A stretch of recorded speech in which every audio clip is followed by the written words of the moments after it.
Welcome back to some more NRL confirmed and rumoured transfers. I haven't made one of these videos for a while, and there certainly has been some high profile transfers this past month, so I want to split up all these transfers into 4 separate videos, with this being part 1. Remember, within the graphic for each player there will be a percentage out of 100 if the player is rumoured to transfer to a certain club, and this percentage indicates the likelihood of the player and whether he will actually go to the club. So with that being said, let's get straight into the video.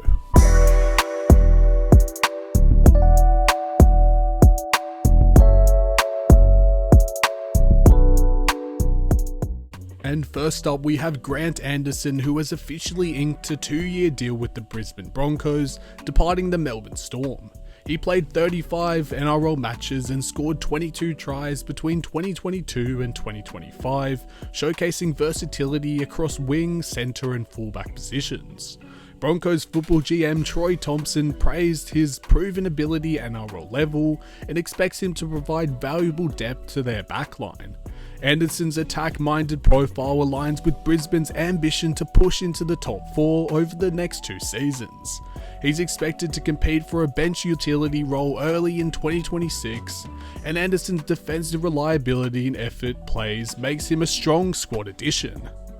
Next up, we have a very high profile transfer in Selvin Cobo, who will join the Dolphins for 2026 on a 1-year contract after his breakout stint at the Broncos, which featured 6 State of Origin appearances and an Australian Test debut.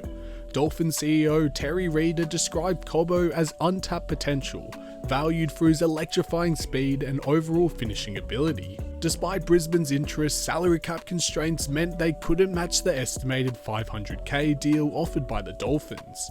Cobo will inject star quality into the Dolphins' attack right from round 1.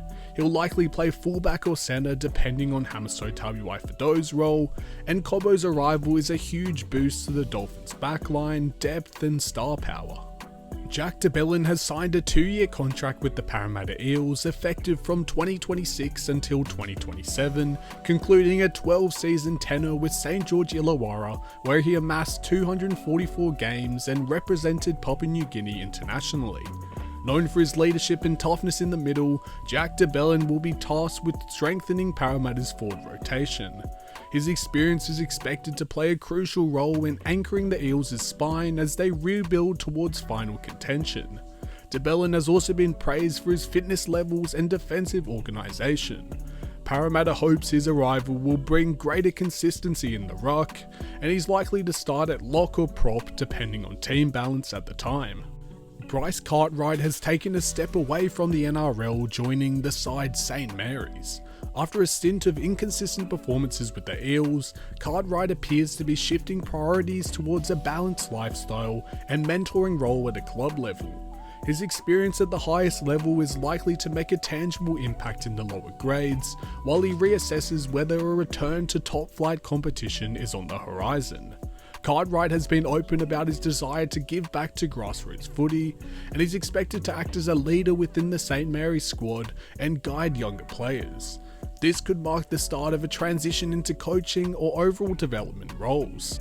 Dominic Young has made an immediate switch from the Sydney Roosters to the Newcastle Knights, signing on through 2027. The athletic English winger, standing at 197 centimetres, injects aerial threat and X-factor into the Knights' outside backs. Coming off a short spell at the Roosters, Young was reportedly keen to return home to New South Wales and take on a leading role in Newcastle's attack.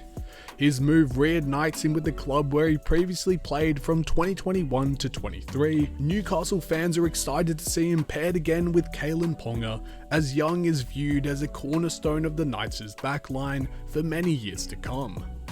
Now onto some rumours, and strong rumours suggest hooker Cory Paterson may be eyeing a move away from the Brisbane Broncos to an as yet unnamed club. Though he's begun to establish himself under coach Michael Maguire, starting in several games this year, he does remain off contract beyond 2025. With concerns over Brisbane's salary cap and Ben Hunt returning from injury this round, Pags could seek a stable starting role elsewhere, with several clubs reportedly circling.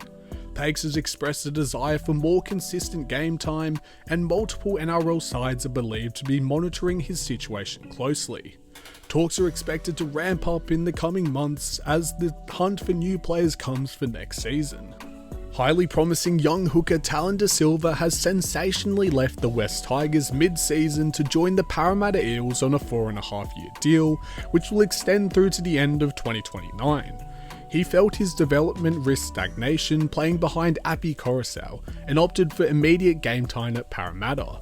Da Silva expressed gratitude for both clubs in a heartfelt interview, saying, "I thought it would be pretty special to stay, but I'm even more happy to be at Parra now."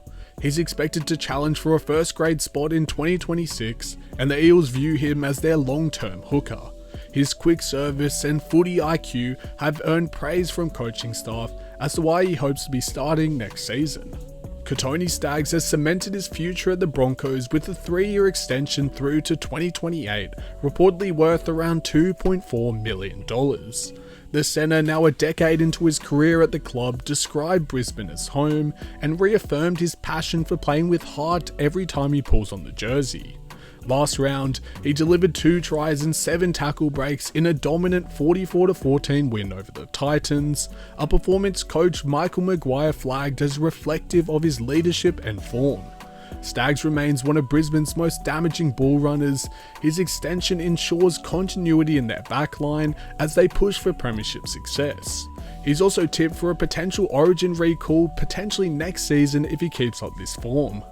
Veteran centre Dane Gagai appears headed for an off-season decision after seeing limited minutes with the Newcastle Knights. Despite being a reliable performer and former Origin representative, Gagai remains off contract beyond 2025 and could explore options elsewhere. His strong defence and experience make him a quality free agent, and some clubs reportedly monitoring his situation ahead of the off-season. A move to a Queensland club has been floating as a possibility, and Gagai's leadership and professionalism are still highly regarded. He could also play a mentoring role wherever he lands, which is something to keep in mind for some clubs. Stafford Toa has secured a 1-year extension with the West Tigers, locking him in through to the 2026 campaign. The outside back has been a rare, consistent contributor amid the Tigers' ongoing rebuild and said he's eager to play his part in shaping the club's culture moving forward.